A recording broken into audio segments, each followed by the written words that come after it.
네, 안녕하세요. 민성씨입니다. 이번 시간에는 앞서 1편에서 설명드렸던 부동산 펀드의 기본 용어들을 바탕으로 펀드의 구조와 펀드가 어느 곳에 투자하는지 한번 살펴보도록 하겠습니다. 우선 펀드를 더 자세히 이해하기 위해서는 펀드 운용의 관계자들을 한번 살펴보도록 하겠습니다. 우선 집합투자업자인 자산운용사가 있습니다. 이 자산운용사는 집합투자기구, 즉 펀드를 운용하는 회사입니다. 그리고 신탁형 펀드 같은 경우에는 신탁회사가 있을 텐데 이 신탁재산을 관리하는 회사로 보통 은행이 보관을 하도록 되어 있습니다. 그리고 이런 신탁재산 같은 경우에는 집합투자업자가 고유재산과 신탁재산을 분리하여 회계 처리를 하도록 되어 있습니다. 그리고 이런 펀드를 판매를 하는 투자 매매와 중개업자가 있는데 보통 우리가 알고 있는 은행이나 증권사, 보험사 등에서 펀드를 판매할 때 이들을 투자 매매 중개업자라고 합니다. 다음으로는 일반 사무관리회사, 펀드의 기준가 산정이라든지 일반적인 사무관리 업무를 해주는 일반 사무관리회사가 펀드 운용을 위해서 필요한 관계자들이라고 보시면 좋을 것 같습니다. 그러면 이런 투자자, 그 다음에 자산운용사, 수탁사와의 관계를 조금 더 명확히 살펴볼 필요가 있습니다. 부동산 자산운용사인 집합투자업자가 부동산 펀드인 집합투자기구 펀드를 설정을 합니다. 동시에 여기에는 투자자들인 예를 들어서 연기금이라든지 은행, 기타 공제회들이 투자 자금을 부동산 펀드인 집합투자기구에 투자를 하는 것입니다.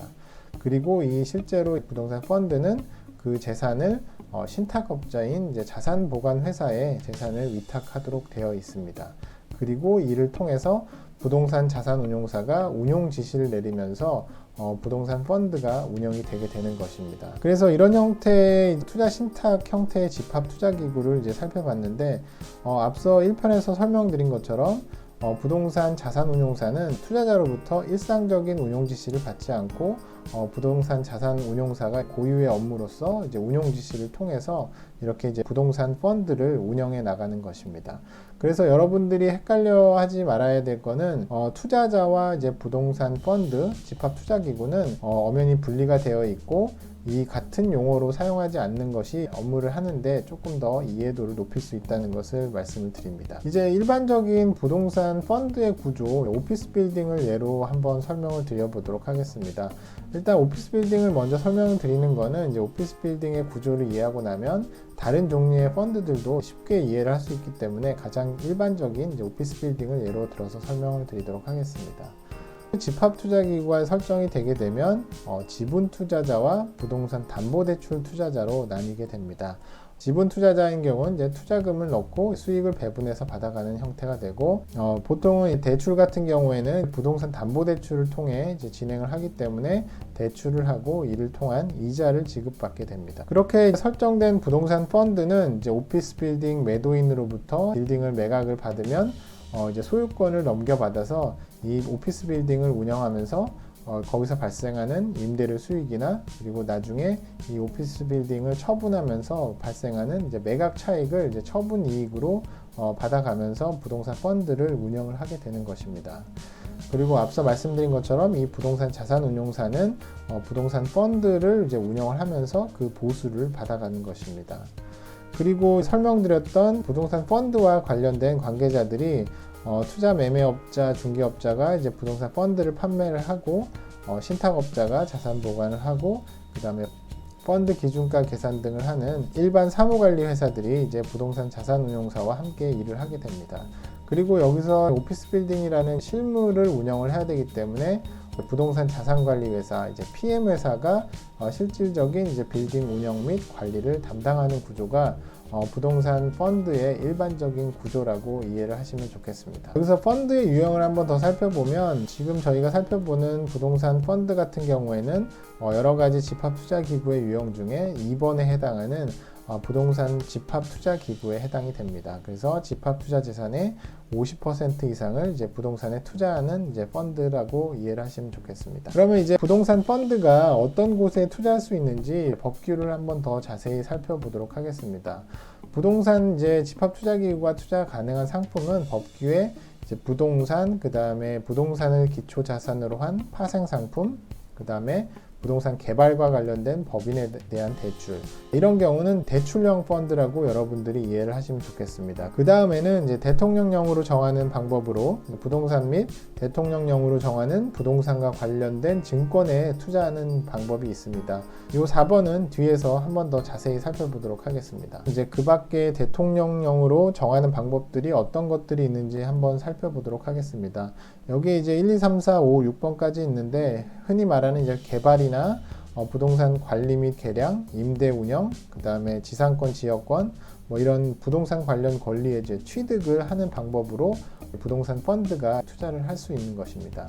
그 다음으로 이제 살펴볼 것은 이제 대통령령으로 정하는 부동산과 관련된 증권들이 어떤 것들인지 한번 살펴보도록 하겠습니다. 여기 여러 가지가 있지만 일단 기본적으로 이제 부동산과 관련된 수익증권이나 집합투자증권, 그 다음에 유동화증권을 매입을 할 수가 있고, 그 다음에 부동산 투자회사법, 즉 리츠가 발행하는 주식, 그 다음에 선박투자회사가 발행한 주식 등 이런 것들에 투자를 할 수 있는 것으로 부동산 펀드가 투자할 수 있는 증권들을 여러분들이 보실 수가 있습니다. 이제 부동산 펀드를 운영을 할 때 여러 가지 특례가 있는데, 이건 이제 현업에서 어떤 이제 부동산 펀드를 설정하는 과정에서 기존의 법과 상충되는 경우가 있기 때문에 그런 것들을 이제 특례로 이제 풀어주는 것을 보실 수가 있습니다. 그래서 집합투자기구가 금전을 차입할 수 있도록 하고, 두 번째로 이제 부동산 개발 사업을 하는 경우에 이제 금전을 대여할 수 있도록 해놓고, 그리고 이제 세 번째 같은 경우에는 여러분들이 현업에서 보실 수가 있는 것들 중에 하나인데, 부동산을 이제 취득하거나 처분하는 경우에는 이제 실사 보고서를 이제 작성하고 비치해야 된다. 그리고 네 번째는 부동산 개발 사업 같은 경우를 하고자 할 경우에는 감정평가업자로부터 그 사업계획서가 적정한지 여부를 이제 확인받아야 된다. 이런 내용들이 부동산 운용의 특례로 나와 있습니다. 그래서 여러분들도 현업을 하시다가 이제 막히는 부분이 있거나 이런 부분들은 특례로 적용이 되는구나를 여러분들이 이해를 하고 있으시면 좋을 것 같습니다. 여러분들이 이제 부동산 펀드를 운영을 하다 보면 부동산 임대차 계약서를 보실 수 있습니다. 이런 이제 기본 지식을 바탕으로 부동산 임대차 계약서를 보게 되면 어떤 주체들이 임대차 계약에 등장을 하는지 이해를 하실 수가 있습니다. 그러면 이제 부동산 펀드의 임대차 계약서를 자세히 살펴보면 이 펀드의 구조 때문에 어떻게 달라지는지 아실 수가 있습니다.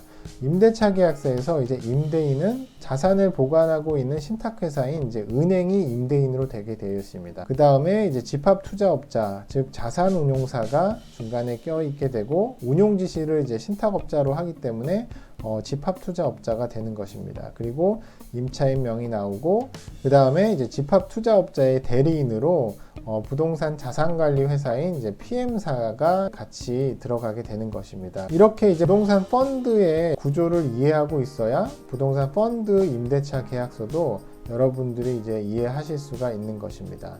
지금까지 이렇게 이제 부동산 펀드에 대해서 1, 2편으로 나눠서 간략히 설명을 드렸는데, 더 자세한 사항은 자본시장법에 대한 이제 부동산 법규를 여러분들이 보시면서 제가 앞서 설명드린 영상의 조항들을 하나씩 살펴보면서 여러분들이 이제 부동산 펀드에 대한 이해도를 조금 더 높여가시면 좋을 것 같습니다. 오늘 영상 여기서 마치도록 하겠습니다. 감사합니다.